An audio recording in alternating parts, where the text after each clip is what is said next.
41번 주식회사 감사에 관한 다음 설명 중 옳지 않은 것은 감사는 주주총회에서 선임하는데 의결권 없는 주식을 제외한 발행주식 총수의 100분의 3을 초과하는 수의 주식을 가진 주주는 초과하는 주식에 관하여 감사 선임에서의 의결권을 행사하지 못하는 것이 원칙이다. 자, 감사는 주주총회에서 선임합니다. 네, 의결권 없는 주식을 제외해서 발행 주식 총수가 있잖아요. 발행 주식이 100개라고 치면 총수의 100분의 3, 그러니까 3개죠. 초과하는 추의 주식을 가진 주주는, 그러니까 내가 뭐 4개 가졌다, 5개 가졌다. 그러면은 초과하는 주식에 관하여 감사 선임에서의 의결권을 행사하지 못하는 것이 원칙이다. 그러면 4개 가진 사람은 3개 빼고 1개만. 초과하는 주식에 관하여 1개, 2개. 이렇게 되잖아요. 이 초과 주식에 대해서는 의결권을 행사를 못해요. 딱 3개까지만 할 수 있다. 이런 얘기겠죠?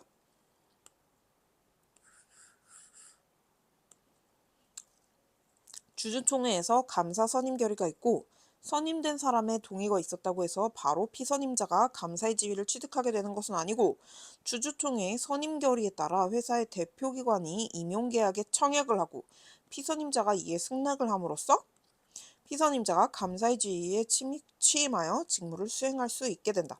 이거 아니죠?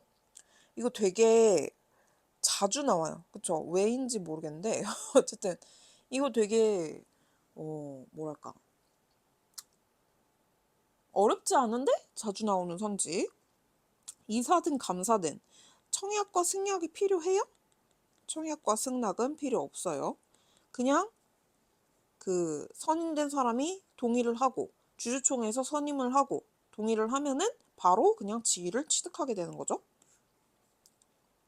자, 주식회사의 감사는 회사의 필요적 상설기관으로 회계감사를 비롯하여 이사의 업무 집행 전반을 감시할 권한을 갖는 등 상법 기타 법령이나 정관에서 정한 권한과 의무가 있다.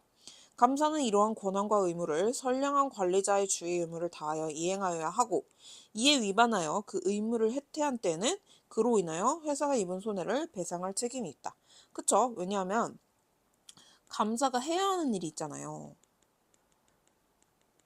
이거 하라고 여기다 앉혀놨는데 이거를 만약에 안 해가지고 관리자의 의무를 다해서 이행을 못했다면 임무를 해태했다면 당연히 너로 인해서 손해가 발생을 했으니까 손해배상을 해라 라고 얘기할 수 있는 거겠죠.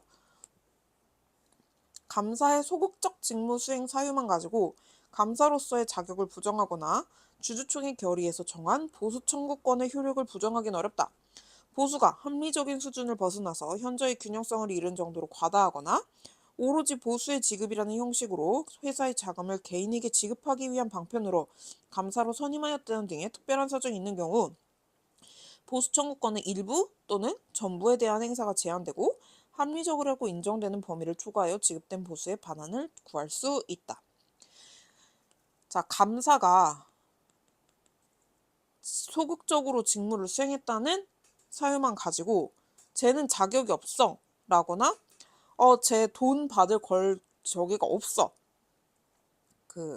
자격이 없어 이럴 수는 없는데 다만 보수가 너무 크게 현재의 균형성을 잃을 정도로 과다하거나 오로지 보수를 주려는 이름으로 형식으로 자금을 개인에게 지급하기 위한 방편으로 감사로 선임하였다는 등의 특별한 사정이 있는 경우 일부 또는 전부에 대해서 행사가 제한이 되고 회사는 보수의 반환을 구할 수도 있다는 얘기예요. 감사는 필요하면 회의의 목적사항과 소집 이유를 서면에 적어 이사 또는 소집권자에게 제출하여 이사회 소집을 청구할 수 있다. 이사가 지체 없이 이사회를 소집하지 아니하면 감사가 이사회를 소집할 수 있다. 감사가 이러이러한 회의를 해야겠어요. 서면에 적어가지고 이사나 소집권자한테 제출을 하면은 이사회 소집을 해달라고 할 수가 있어요. 근데 이사가 만약에 이걸 안 해, 소집을 안 해, 그러면은 감사가 직접 이사회를 소집할 수도 있는 거죠. 자, 상법상 지배주주에 의한 소수 주식의 전부 취득에 관한 설명 중 옳지 않은 것은 회사의 발행 주식 총수의 100분의 90 이상을 자기 계산으로 보유하고 있는 주주는 회사의 경영상 목적을 달성하기 위하여 필요한 경우 다른 주주에게 그 보유하는 주식의 매도를 청구할 수 있다. 이거 100분의 95예요. 자, 자기 계산으로 보유하고 있는 주주. 경영상 목적을 달성하기 위해 필요한 경우 다른 주주에게 매도를 청구할 수 있다. 그러니까 이거 팔아 라고. 그쵸? 왜 생긴 조문인지는 모르겠어요. 지배주주가 소수주주에게 그가 보유하는 주식의 매도 청구를 할 때는 미리 주주총회의 승인을 받아야 한다. 지배주주가 소수주주에게 매도 청구, 너 가진 거 나한테 팔아 라고 할 때는 미리 주주총회의 승인을 받아야 한다는 거죠. 힘센 자가 힘약한 자한테 뭔가를 요구할 때는 승인을 받아야 된다. 지배주주가 있는 회사의 소수주주는 언제든지 지배주주에게 그 보유 주식의 매수를 청구할 수 있다. 이건 힘약한 애가 힘 강한 애한테 청구하는 거니까 뭐 그 적이 없이 아무 데나 청구할 수 있는 거죠. 지배주주가 소수주주에 대한 매도 청구에 따라 소수주주의 주식을 취득하는 경우 지배주주가 매매가액을 소수주주에게 지급한 때의 주식이 이전된 것으로 본다. 그쵸? 지배주주가 소수주주한테 매도 청구를 했어요. 너 나한테 이거 팔아. 내가 돈 줄게. 라고 하면 소수주주는 그래 알겠어 라고 했을 때 그래 알겠어 라고 했을 때가 아니고 돈을 받았을 때 비로소 그 주식이 이전된 걸로 본다는 거죠. 그쵸? 삥땅 칠 수도 있으니까. 자회사의 소수주주가 모 회사의 주식 매수 청구를 한 경우 모 회사가 지배주주에 해당하는지 자회사가 보유한 자기 주식을 발행한 총수 및 모 회사의 보유 주식에 각각 합산하여 판단하여야 한다. 자, 모 회사가 있고 자회사가 있어요. 근데 자회사의 소수주주가 모 회사에다가 주식 매수 청구권을 했어요. 모 회사의 지배주주에 해당하는지는 자회사가 보유한 모 회사가 지배주주에 해당하는지는 왜냐하면 주식 매수 청구는 이제 지배주주한테 할 수 있으니까 모 회사가 그 지배주주에 해당하는가를 판단을 해야 되는데 일단 자기 주식을 발행 주식 총수 및 모 회사의 보유 주식에 각각 합산하여 판단하여야 한다. 자회사가 보유한 자기 주식.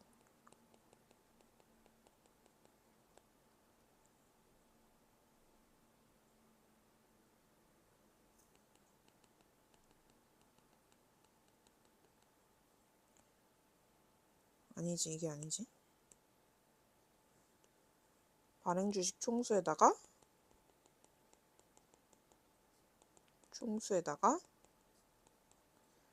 모 회사의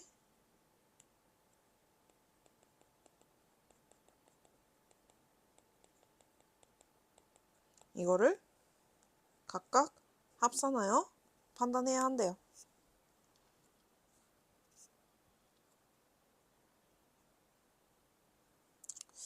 아, 진짜 문장 너무 중의적이라 정말 짜증나요.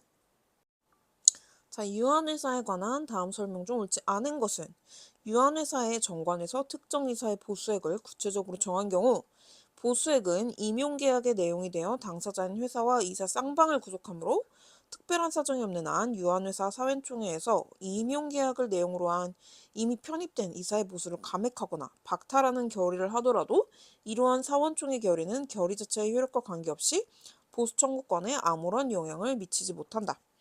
자, 정관이 제일 세죠. 특정 이사의 보수액을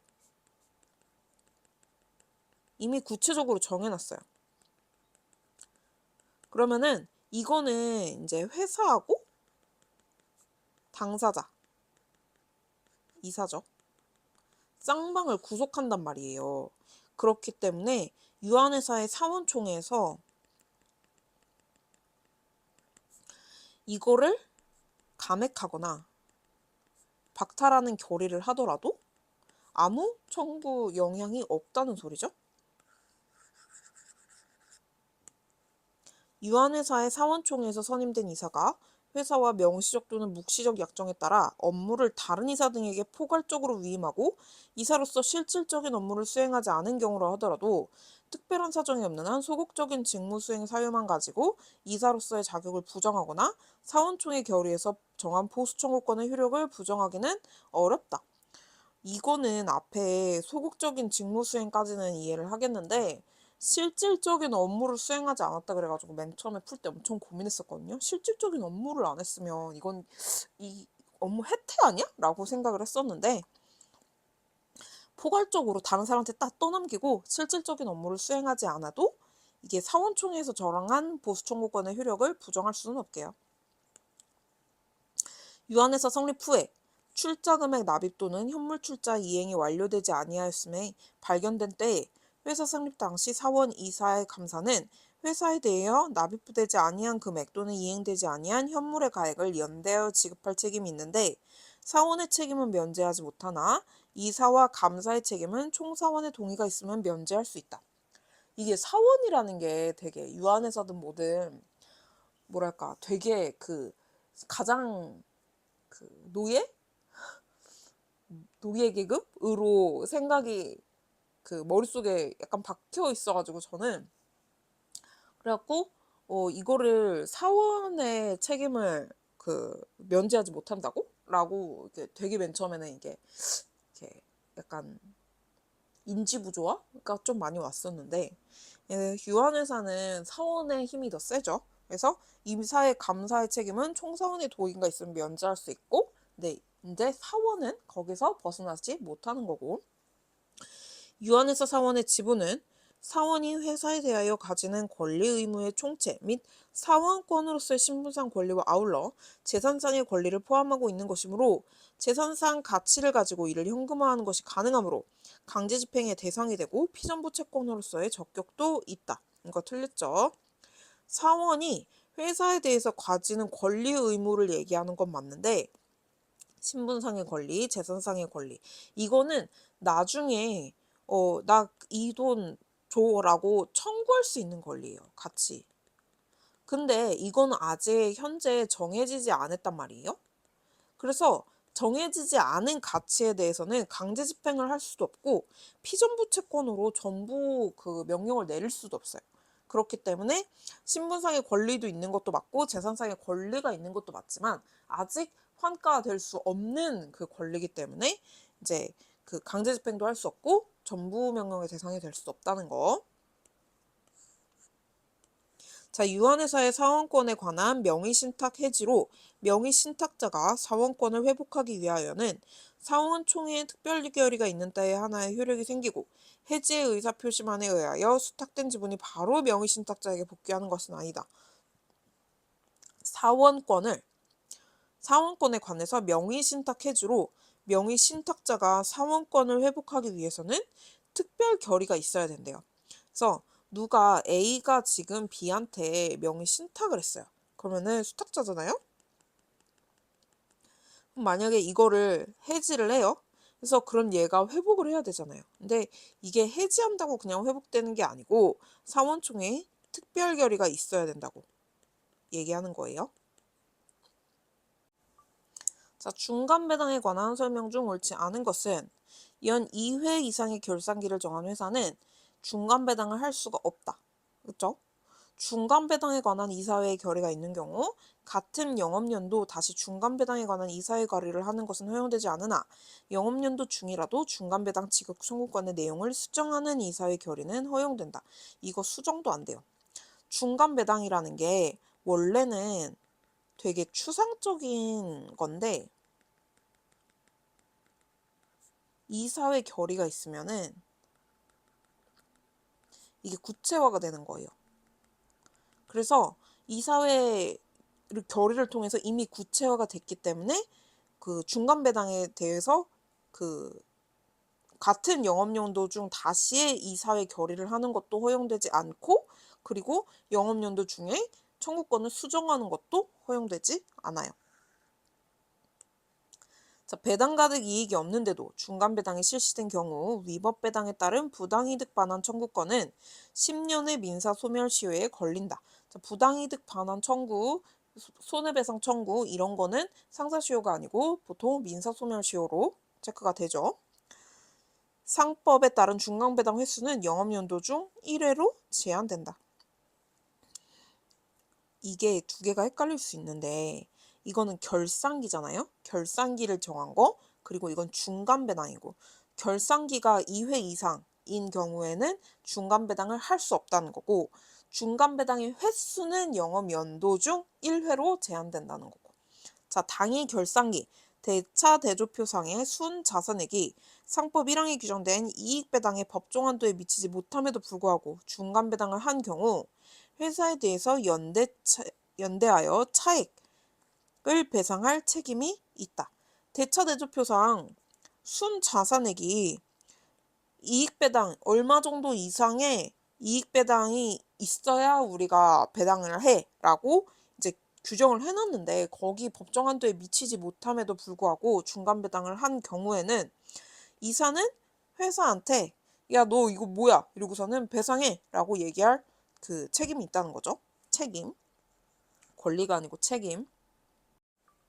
자, 지배인에 관한 다음 설명 중 옳지 않은 것은 지배인의 행위가 영업주의 영업에 관한 행위로 판단되는 경우 지배인이 영업주가 정한 대리권에 관한 제한 규정을 위반하여 한 행위에 대해서는 제3자가 대리권의 제한 사실을 알고 있었던 경우뿐만 아니라 알지 못한 데에 중대한 과실이 있는 경우에도 영업주는 그러한 사유를 들어 상대방에게 대항할 수 있고, 제3자의 악의 또는 중대한 과실에 대한 주장 입증 책임은 영업주가 부담한다.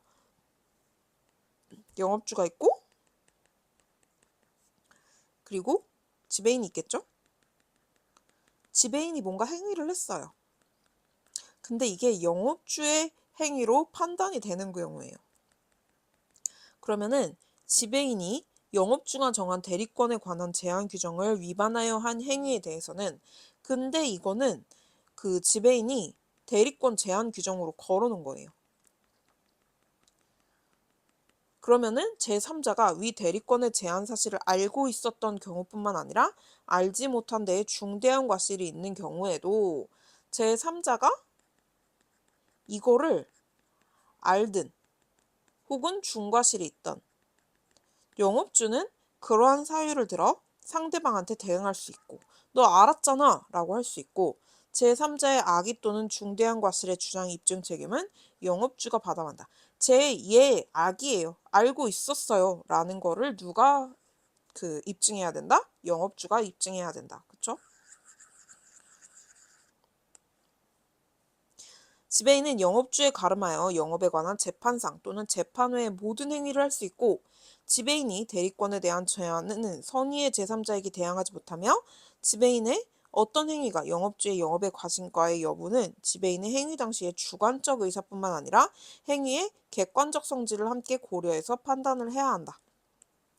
자, 저는 이게 그렇게 안 외워졌어요. 지배인은 영업주에 가름하여 영업에 관련한 재판상 또는 재판 외의 모든 행위를 할 수 있다. 이게 그렇게 안 외워져서 왜 그런지 모르겠는데, 어쨌든 지배인의 대리권에 대한 선의의 제3자한테 대행하지 못하며 지배인의 어떤 행위가 영업에 관한 것이여 여부는 주관적, 객관적 이거 아니에요. 추상적 성질을 확인을 해야 돼요. 왜?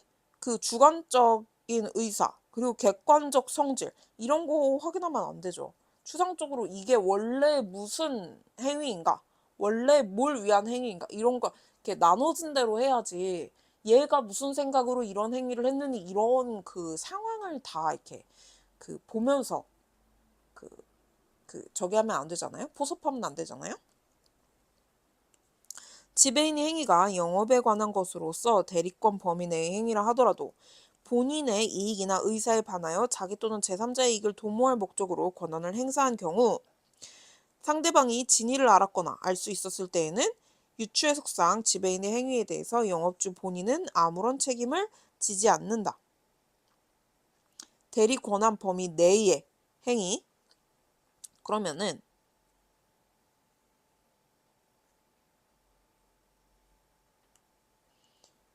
범위 내의 행위라고 하더라도 영업중 본인의 의사에 반하여 자기 또는 제3자의 이익을 도모할 목적으로 권한을 행사할 경우 지배인이 상대방이 그러니까 악인 거죠.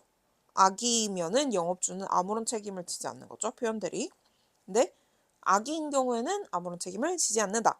지배인이 내부적인 대리권 제한 규정에 위배하여 어음행위를 한 경우 대리권의 제한에 대항할 수 있는 제3자의 범위에는 지배인으로부터 직접 어음을 취득한 상대방뿐 아니라 어음을 다시 배서 양도받은 제3취득자도 포함된다.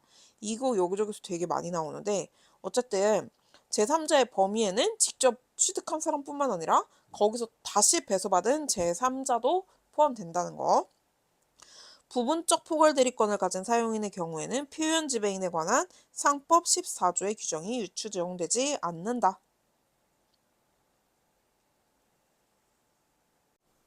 자, 한명회사. 한명회사에 관한 설명 중 옳은 것은 상법상 한명회사의 사원 또는 업무집행사원의 업무집행 권한을 상실시키는 것은 다른 사원의 청구에 의하여 법원의 선고로서 권한을 상실시키는 방법에 의해서만 가능하다. 이게 아니고 해임해도 됩니다. 한명회사의 사원은 회사 채권자에 대하여 직접 연대 무한 책임을 부담하지만 업무집행권한 상실 제도를 통하여 업무집행이 현저히 부적합하거나 중대하게 의무를 위반한 사원이나 업무집행사원을 업무집행에서 배제함으로써 자신의 책임이 부당하게 발생 증대되는 것부터 자신을 보호할 수 있다. 그쵸? 한명회사 사원의 책임은 회사의 재산으로 회사의 채무를 완제할 수 없을 때 또는 회사 재산에 대한 강제 집행이 주요하지 못한 때 비로소 발생한다. 이게 아니고요. 그냥 한명회사 사원의 책임은 그냥 쭉 그냥 같이 있는 거예요. 회사가 발생한 순간부터. 그러니까 채무를 완제할 수 없을 때, 뭐 주요하지 못할 때 이딴 거 다 필요 없이 그냥 처음부터 쭉 있는 거죠. 한명회사 청산 중에 사원의 퇴사가 허용된다. 청산 중에 퇴사하면 어떡해요? 청산 이제 정산하고 있는데 거기서 퇴사하면 어떡해요? 그거 다 그 책임 분배랑 뭐 돈이니 뭐니 다 분배하고 그 다음에 나가야죠. 상법은 한명회사의 경우 표현 책임에 관한 규정을 두고 있지 아니하므로 한명회사의 사원이 아닌 자가 타인에게 자기를 사원이라고 오해시키는 행위를 하였더라도 오인으로 인하여 회사와 거래한 자에 대해서 사원과 책임을 부담하는 것은 아니다. 이것도 오인시키게 했으면 오인으로 인하여 거래한 자에 대해서 책임을 부담하게 됩니다. 자, 상법. 이사 등과 회사 간의 거래에 관한 다음 설명 중 옳지 않은 것은 이사 등이 회사와 거래에 관하여 이사회 승인을 받기 위하여서는 이사회에서 해당 거래에 관한 중요 사실을 밝히도록 정하고 있으므로 이러한 사항들을 밝히지 아니한 채 거래가 이익 상반 거래로서 공정한 것인지 관한 심의가 이루어진 것이 아니라 통상의 거래로서 이를 허용하는 이사회의 결의가 이루어진 것에 불과할 경우 이사회 승인이 있다고 할 수 없다. 그쵸? 이사하고 회사하고 거래를 하려면 이사회 승인이 필요해요. 근데 이게 이사가 내 관련된 거래예요 라는 걸 밝히지 않고 이익상반 거래로서 이익상반 거래가 됐어요. 그래서 근데 이사회가 이사의 그 거래인지 자기 거래인지 알지 못하고 통상의 거래로서 이를 그냥 허용을 했단 말이에요. 그러면은 이사회 결의가 이루어졌다고 볼 수가 없겠죠? 승인이 있다고 볼 수가 없겠죠? 갑이 타인의 명의로 을 회사가 발행한 주식 총수의 10%를 제외한 실질 주주인 경우 갑의 시아버지인 병이 을 회사와 거래를 하고자 할 때에는 미리 이사회에서 해당 거래에 관한 중요 사실을 밝히고 이사회 승인을 받을 필요가 없다. 이건 말이 안 되죠? 갑이 타인 명의로 을 회사 주식 총수의 10% 심지어 다 의결권이 있어요. 소유한 실질 주주예요. 자, 그리고 갑의 시아버지, 그러니까 배우자의 존속이죠. 병이 있는데 을하고 거래를 하려고 그래. 그러면은 갑은 미리 병이랑 갑은 을 회사한테 이거 우리가 실질주주 10% 가지고 있다라는 거를 알려야 되겠죠? 그러지 않고 한 경우에는 나중에 문제가 생길 수 있잖아요. 그쵸? 뒤에서 뭐 조작을 했네, 뭘 했네, 뭐 이런 것부터 시작해가지고 진짜 그런 일이 발생을 할 수도 있는 거고. 그러니까 공정하고 투명한 거래를 위해서 이거는 다 얘기를 해야 되는 걸로. 자본금 총액 10억 미만으로 이사가 1명 또는 2명인 회사의 이사가 자기 또는 제3자의 계산으로 회사와 거래를 하기 전에 주주총회에서 해당 거래에 관한 중요 사실을 밝히고 주주총회의 승인을 받지 않았다면 그 거래는 무효라고 보아야 한다. 이 선지의 쟁점은 어쨌든 자본금 총액 10억 원 미만의 작은 회사라는 거죠. 작은 회사도 이런 거래를 할 때 이제 저기가 승인이 필요하냐? 근데 승인이 필요하다. 안 받으면 무효다. 이사 등이 자기 또는 제3자의 계산으로 회사와 유효하게 거래를 하기 위해서 이사의 승인을 받아야 하므로 사전에 이사의 승인을 받지 않았다면 특별한 사정이 없는 한 거래는 무효로 보아야 하고 사후에 그 거래 행위에 대해서 이사의 승인을 받았다고 하더라도 거래 행위가 유효가 되는 것은 아니다. 자, 민법하고 상법의 가장 큰 특징인 것 같은데 민법은 추후 사후추인이 굉장히 폭넓게 허용이 되는데 상법은 거의 안 되는 것 같아요. 그래서 사후에 승인을 받아도 얘는 거의 유효가 될 수가 없어요. 이사회가 회사에 대해서 담보약정을 하는 경우에 이사회의 승인을 거칠 필요가 없다. 자, 담보약정은 뭔가 저기를 뭐랄까 소유권 권리에 대해서 뭐 사용 수익을 처분을 한다거나 이런 게 아니잖아요. 그러다 보니까 이사회의 승인을 거칠 필요가 없다는 거죠. 자, 다음 설명 중 옳지 않은 것은 주주평등 원칙에 위반해서 회사가 일부 주주에게만 우월한 권리나 이익을 부여하기로 하는 약정은 당연히 무효겠죠. 주주평등 원칙이라는 게 있어요. 회사가 직원들에게 유상증자에 참여시키면서 퇴직 시 그 출자 손실금을 전액 보존해주는 약정은 사용자와 근로자의 관계를 규율하는 단체협약, 취업규칙의 성격을 함께 가지고 있더라도 무효이다. 유상증자에 참여시킨다는 거 어쨌든 돈 내고 주식을 이렇게 더 저기를 하는 거잖아요. 더 발행을 하는 거잖아요. 퇴직 시 너 손실금 전액 보전을 줄게 이렇게 한다는 약정은 뭐 단체 협약, 취업 규칙 뭐 이런 성격 다 가지고 있든 아니든 다 무효라는 거죠. 자녀 재산은 각 주주가 가진 주식 수에 따라 주주에게 분배하여야 한다. 회사가 자녀 재산의 분배 등에 관하여 다른 종류의 주식을 발행한 경우에는 그러하지 아니하다. 자녀 재산 분배 관하여 내용이 다른 종류의 다른 종류의 주식을 발행한 경우에는 그러하지 않대요. 그러니까 원래는 주식 수에 따라서 주주에게 분배를 해야 되는데 자녀 재산 분배 등에 관하여 내용이 다른 종류의 주식을 발행한 경우에는 그러하지 않대요. 회사가 주주에게 투하자본 회수를 절대적으로 보장하는 내용의 약정은 원칙적으로 무효예요. 절대적이를 상행위의 절대적이라는 게 어디 있어요. 주주 전원의 동의를 받았다는 특별한 사정이 인정된다면 유효하다. 뭐 동의, 전원의 동의 뭐 이딴 거 다 필요 없다는 거죠. 절대적으로 보장해 주겠습니다. 뭐 이런 거. 무효죠. 이런 회사는 보통 다단계나 뭐 사기 그런 업체 아닐까요? 주주와 다른 주주 사이의 계약은 주주평등 원칙과 관련이 없다. 그쵸? 주주평등이라는 거는 회사가 주주들한테 어떻게 해야 될지에 대해서 얘기를 하는 거고 주주와 주주 사이의 관계는 주주평등의 원칙 가지고 이제 정의되는 게 아니겠죠? 자, 어음에 관한 설명 중 옳지 않은 것. 어음 채무자는 어음 채권을 지명 채권 양도의 방법으로 양수한 자에 대해서 양도인에 대한 인적 항변으로 대항할 수 있고 지명 채권 양도의 방법으로 양수한 어음 채권의 행사는 어음 채무자와 양도인 사이의 원인 관계 효력에 따라 제한될 수 있다. 자, 어음 채권이 있고 채무자가 있을 거 아니에요. 어음 채무자. 자, 그리고 이 채권을 가지고 양도를 한 사람이 있을 거고 양수를 한 사람이 있을 거예요.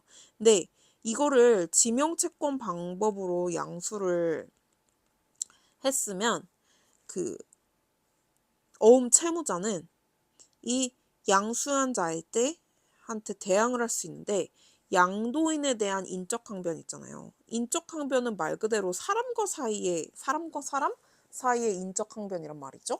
그래서 대항할 수 있는 개인적인 내부적인 사유 뭐 그런 건데 뭐 악이나 중대한 과실이 있으면은 뭐 안 준다.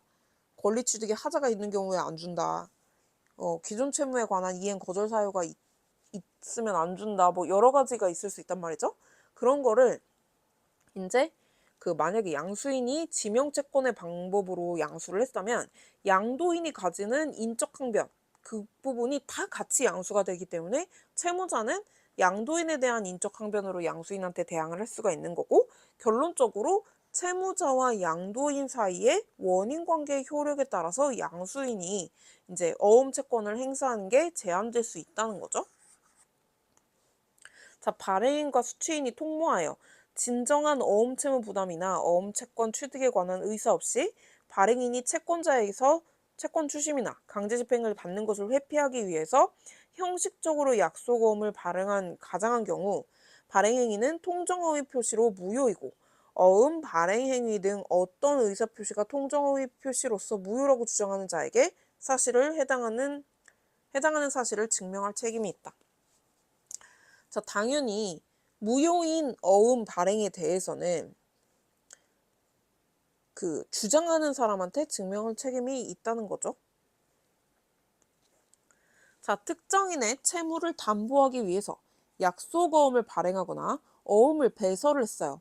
어음의 발행이나 배서인과 채권자 사이에 민사상 보증계약이 성립하였다고 추정되므로 약속어음의 발행인 또는 배서인은 어음금 지급 또는 상환책임 어음상 채무뿐만 아니라 채무에 대한 민사상 보증 책임도 부당한다.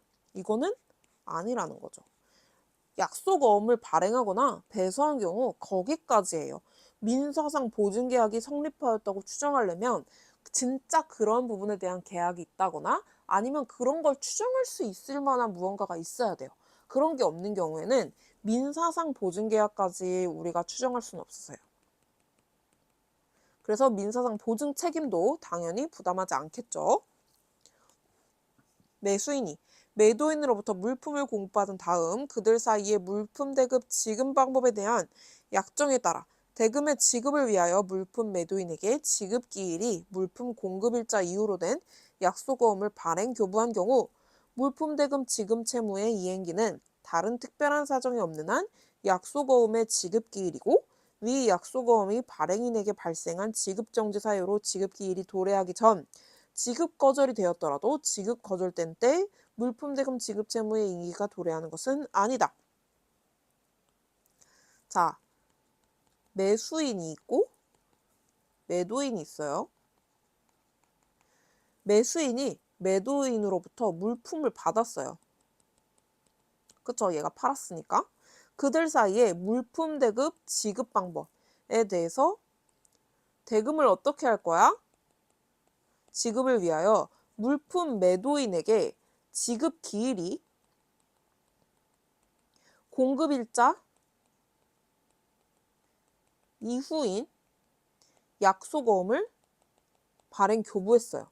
물품 대급 지급 채무의 이행기는 특별한 사정이 없는 한 약속어음 지급 기일이겠고 이 기일에 물품 대금의 지급 채무일이라고 할 수 있겠죠. 약속어음이 발행인에게 발행한 지급정지 사유로 지급기일이 도래하기 전에 지급 거절이 되었더라도 약속어음이 발행인한테 발생한 지급 정지 사유가 뭔가 있었어. 그래서 뭐 지급기일이 도래하기 전에 얘가 자체가 지급 거절이 됐어요. 지급 거절된 때에 지급 채무 이행기가 도래하는 것은 아니다. 그러니까 얘가 이거 지급 거절됐어. 야 지금 당장 줘. 할 수는 없다는 거죠. 약속 어음에 어쨌든 일자가 있을 거고 그 전에 뭔가 지급 거절 사유가 생겼다 하더라도 어쨌든 그 이행기에 돈을 달라고 할 수 있다는 거겠죠? 자, 표시어음은 약속어음임을 표시하는 문구를 비롯하여 만기 발행일, 발행인의 기명날인 등을 비롯한 어음법 소정의 주요한 어음 요건을 갖추고 있고, 하단에는 표지어음 및 어음에 해당함을 다시 확인하여주는 문구, 즉 발행지, 발행일, 수취인, 누락된 상태에서 지급 제시한 경우 지급 거절로 선의의 피해를 입을 수 있으니 누락됨이 없도록 주의하시기 바랍니다. 라고 찍혀있는 것이 보통이며, 그 기재가 계약서가 아닌 약속어음 표면에 존재하는 이상 이를 예문에 해당하는 것으로 볼 수 없다는 점에서 법적 성격은 어음법 소정의 약속어음에 해당한다. 수취인란이 기재되지 아니한 미완성의 표지어음을 가지고 한 지급 제시만으로는 발행인을 이행지체에 빠뜨릴 수 없고, 지연 손해금은 이를 보충한 후 지급 제시를 한 다음 날부터 기산한다. 자, 여기에 기재가 계약서가 아닌 약속어음 표면에 이런 게 존재를 해요. 발행지, 발행일, 수취인 등이 누락된 상태에서 지급 제시하는 경우 지급 거절 당할 수 있습니다. 라고 이게 표면에 써 있는 경우 예문이 아니고 이게 여기에 해당된다는 거죠. 법적 성격은 어음법 소정의 약속어음에 해당되고, 수취인란이 그래서 기재되지 않은 미완성의 표지어음을 가지고 지급 개시를 했는데, 이거는 이제 지급 제시하는 경우 지급 거절을 당할 수 있습니다. 라고 되어 있기 때문에 이것만 가지고 지급 제시만으로 발행인을 이행지체에 빠뜨릴 수 없고, 지연 손해금은 이를 수취인을 적은 다음에 이제 완전한 어음으로 이제 지급 제시를 하면 그때부터 지연 손해금 그게 기산이 된다는 거겠죠? 자, 50번 마지막 문제. 중복보험에 관한 다음 설명 중 옳지 않은 것은 학교 배상 책임 공제 계약의 피공제자인 중학생 갑이 축구 동아리 활동을 위해 학교 밖 축구장으로 이동하던 중 인도를 지나가던 피해자 을을 제대로 보지 못하고 부딪히는 사고가 발생하여 을이 뒤로 넘어지며 중증 뇌손상을 등을 입고 치료 중 사망한 경우, 학교 안전공제중앙회가 학교 배상 책임 공제에 따라 피해자 을에게 공제금을 지급하였다면 가해자인 피공제자 갑의 책임보험자에게 피해자의 보험금 직접 청구권을 대위 행사할 수 있다. 자, 학교 배상 책임 공제 계약이 있고, 여기에 피공제자 중학생 갑이 있었어요. 얘가 중학교 동아리 활동을 하는데 축구장으로 이동하던 중 피해자 을을 봤어요. 피해자 을을 못 봤어요. 그래서 부딪혀가지고 사망을 했어요. 그러니까 피공제자는 가해자죠. 부딪히는 사고가 발생해서 피해자 을이 사망을 했는데 학교안전중앙회가 학교 배상 책임 공제에 따라 피해자 을한테 지금 공제금을 지급을 했단 말이죠.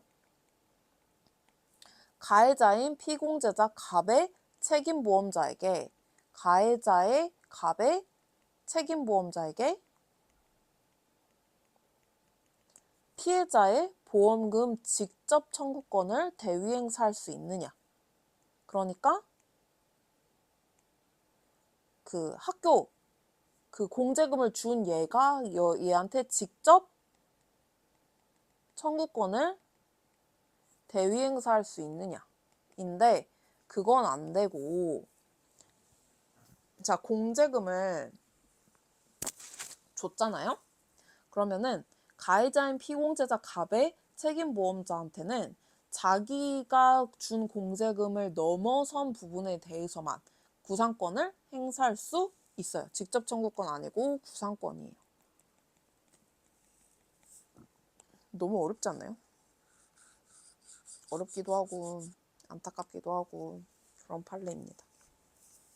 자, 건물의 임차인이 임차 건물을 보험 목적으로 하여 가입한 화재 건물, 건물의 소유자가 건물을 보험 목적으로 하여 가입한 화재보험이 소유자를 피보험자로 하는 중복보험에 관계에 있는 경우, 임차인이 책임 있는 사유로 임차 건물에 화재가 발생하여 소유자에게 보험금을 지급한 소유자 화재보험의 보험자가 임차인 화재보험의 보험자로부터 중복보험 부담금을 지급받았더라도 임차인에 대하여 보험자 대위에 의한 청구권을 행사할 수 있다. 저 건물에 임차인이 있을 거잖아요. 임차인이 여기에 화재보험을 들었어요. 건물의 소유자도 화재보험을 들었어요. 자, 소유자를 피보험자로 하는 중복보험에 관계에 있다는 거죠, 두 개가. 만약에 근데 임차인의 책임 있는 사유로 임차 건물에 화재가 발생을 했어요. 화재가 발생해서 소유자에게 보험금이 나왔어요. 소유자 화재보험의 보험자. 그러면은 임대인, 여기에 화재 보험사겠죠? 임차인의 화재보험의 보험자로부터 중복보험 분담금을 지급받았더라도 임차인에 대해서 보험자 대위에 의한 청구권을 행사할 수 있다. 중복보험 분담금을 지급받았더라도 보험자 대위에 의한 청구권을 행사할 수 있대요. 이게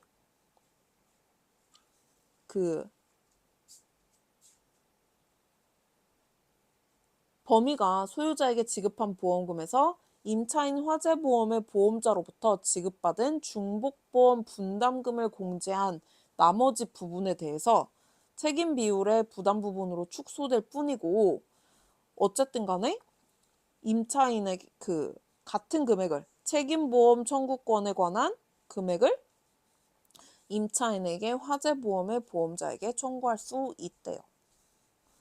임차인이 왜냐하면 임차인의 책임 있는 사유로 발생을 했으니까.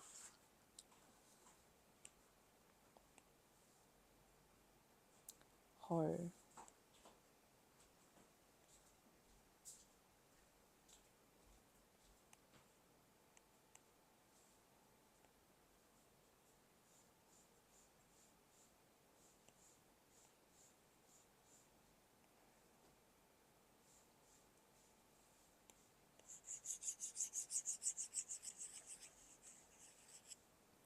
자, 사용자의 보험자가 피해자인 제3자에게 사용자와 피용자의 공동 불법 행위로 인한 손해배상금을 보험금으로 모두 지급하여 피용자의 보험자가 면책됨으로써 사용자의 보험자가 피용자의 보험자에게 부담하여야 할 부분에 대해서 직접 구상권을 행사하는 경우, 피용자의 보험자는 사용자의 보험자에 대해서 신의칙상 상당하다고 인정되는 한도 내에서만 사용자의 구상권이 인정된다는 등의 구상권 제한의 법리를 주장할 수 없다. 사용자가 있고 피용자가 있어요. 자, 그리고 제3자가 있는데, 사용자의 보험자가 이제 얘가 피해자인 거죠. 둘이 공동 불법 행위로 인해서 손해배상금을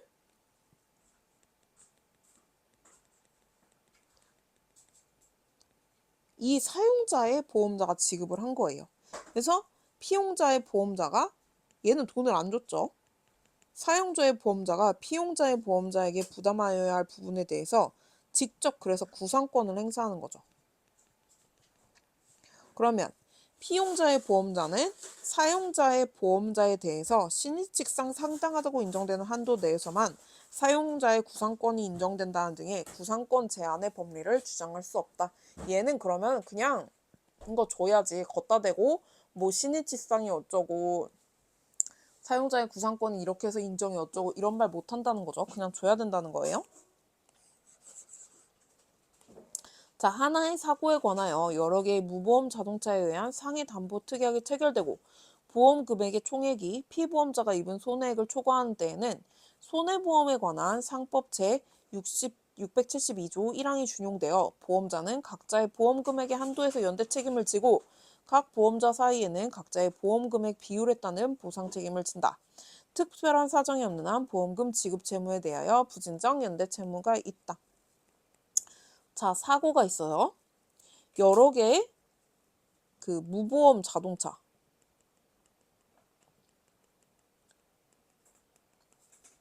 상해담보 특약이 체결됐어요. 그 보험 금액이 총액이 피보험자가 입은 손해액을 초과하는 때는 손해보험에 관한 상법 준용돼서 보험자는 각자의 보험 금액의 한도에서 연대 책임을 지고 각자의 보험자는 각자의 보험 금액 한도에서 연대 책임을 지고 보험자 사이에는 각자의 보험 금액의 비율에 따른 보상 책임을 지는데 보험자들은 부진정 연대 관계에 있다는 거죠. 중복보험 너무 빡센 것 같아. 또 읽으면 그냥 괜찮은데 이렇게 막 분석하면서는 진짜 무슨 말인지 모르겠는 그런 것들도 되게 많더라고요. 자, 제1보험계약, 제2책임보험계약, 피보험자 갑, 제2 피보험자 계약의 피보험자 을, 공동불법행위로 피해자 의 병이 사망하는 보험사고가 발생하여 제2 책임보험 계약의 보험자가 병에 대한 보험금 지급으로 갑을 공동의 면책을 얻게 하였는데 지급한 보험금 전액이 중복보험에 해당하는 경우 제2 책임보험 계약의 보험자가 제1 책임보험 계약의 보험자를 상대로 해당할 수 있는 구상권의 범위는 제1 책임보험 계약 보험자의 중복보험 부담 부분 중 갑의 과실비율 상당액이다. 되게 당연한 얘기긴 한데 제1 책임보험 계약, 제2 책임보험 계약, 피보험자 갑, 제2 피보험 계약의 피보험자 을, 공동불법행위로 얘네들이 공동불법행위로 병이 사망을 했어요. 그래서 얘가 이제 보험금을 준 거죠. 그러면은 얘네 둘이 공동 다 면책이 됐을 거 아니에요. 지급한 보험금 전액이 중복보험에 해당하는 경우 근데 다가 중복보험에 해당돼. 제2 책임보험 계약의 보험자는 제1 책임보험 계약의 보험자로 상대로 해가지고 구상권을